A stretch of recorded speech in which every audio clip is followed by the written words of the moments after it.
Welcome to my world history notes.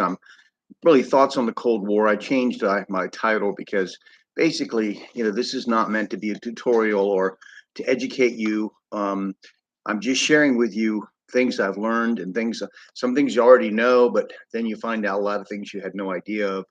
And I'm sharing it with you, and it's fascinating to me. I hope it'll be fascinating for you and will spur you on to do your own study. I wanted to recap today. I'm not going to talk about a particular communist or anti-communist. I want to recap some ideas and concepts.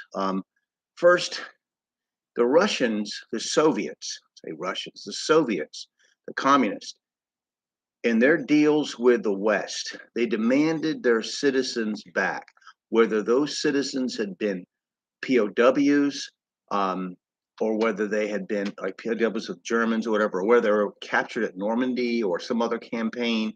Um, they demanded them back. This resulted in eventually something we have called Operation Keelhaul, which will come up, and I've talked about it before, where we literally turned back tens of thousands of people trying to flee the oppression in Soviet Union and flee what they knew was going to happen to them.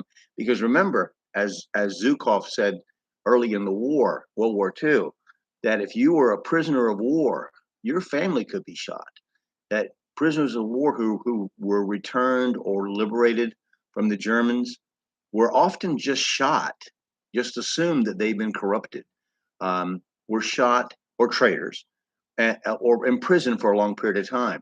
So not only did he demand their citizens back, I read an account by Germans from the German point of view in Normandy, where they said there were literally Russian commissars with the U.S., with the Allies on the beach, and those who were captured who had been Russians serving in, who had served in the German army. That's that is a traitor.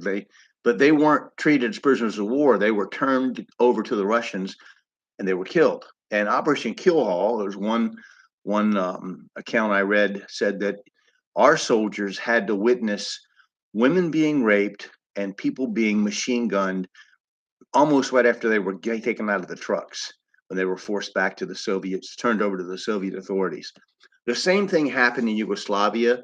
The original anti-Nazi, anti-German, the guy who was fighting the Germans, he was eventually, because of the Soviets, the communists, partisans, were eventually promoted as being the people that were the ones to back.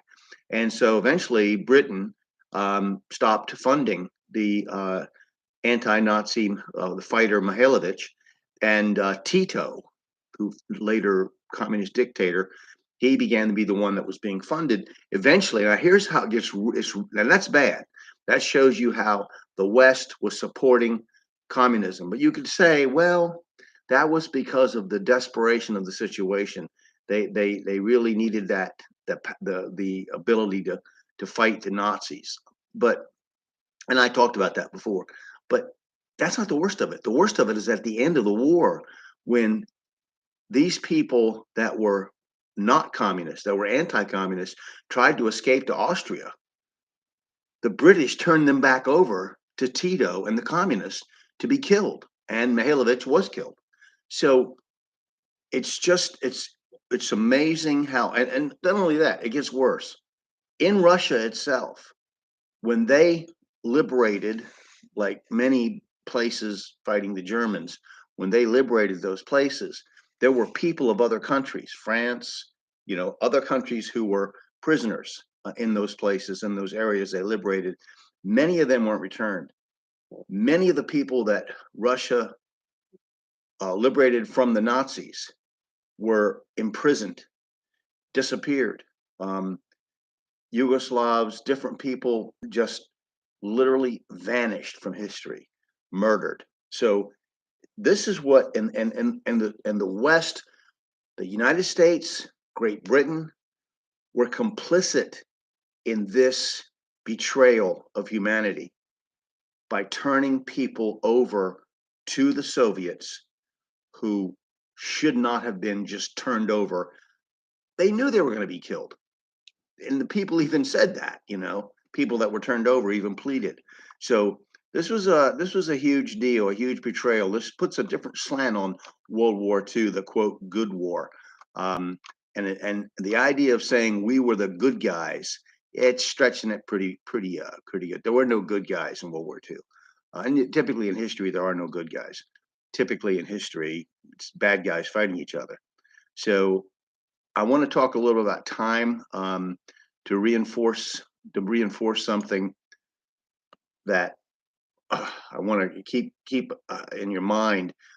In late August of 1945, another battle was fought in the Chinese Civil War, the Battle of Yinji, in southern Hunan. It was the communist versus the nationalist.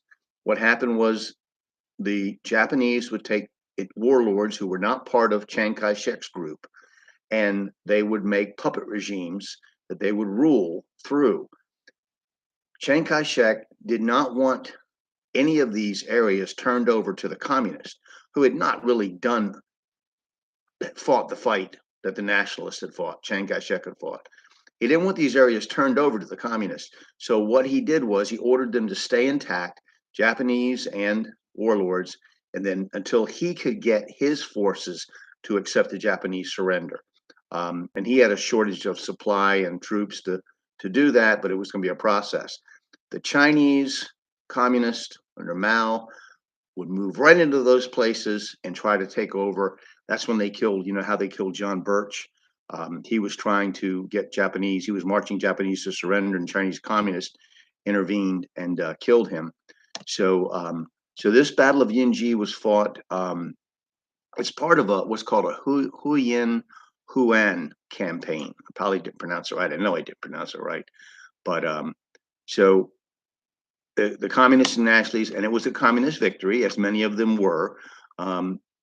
It was sort of a one-sided thing. You have battle-weary people fighting these communist opportunists.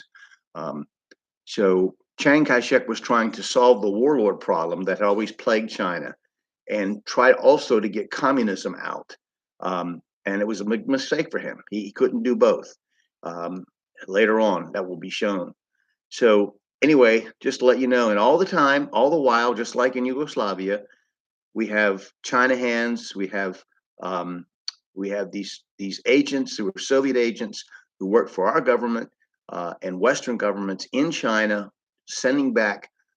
Now, whatever you want to say about Chiang Kai-shek, whether you want to say he was corrupt or anything, most world leaders are corrupt. Okay, really, if you want control over millions of people, you're probably corrupt. All right, so yes, there's probably a lot of things you could say negatively about Chiang. You could probably say a lot of things negatively about Winston Churchill, Franklin Delano Roosevelt, certainly Joseph Stalin.